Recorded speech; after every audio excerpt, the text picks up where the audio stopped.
То, о чем мы сейчас расскажем, все как следует знать должны.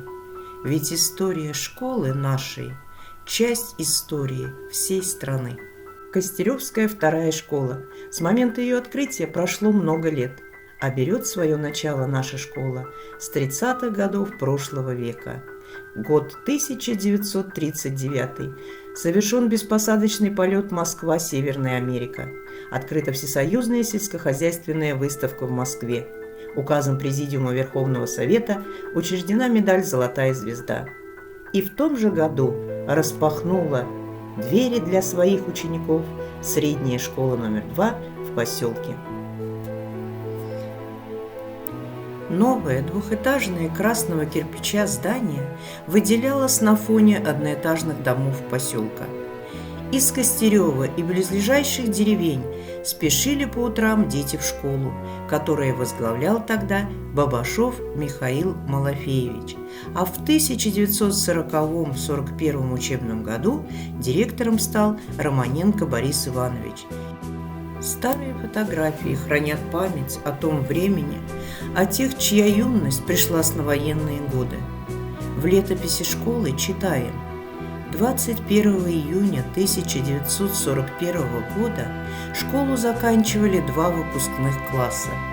Радостные парни и девушки веселились до самого утра. В ушах еще звучали звуки прощального вальса, а из репродукторов донеслось: «Вставай, страна огромная!» И этот день, 22 июня, сделал их, выпускников и учителей школы, участниками Великой Отечественной войны.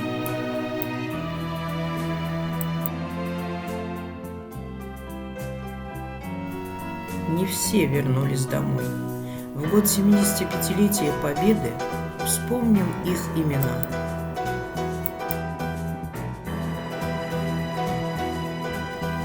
Отгремела война, вернулись домой выпускники.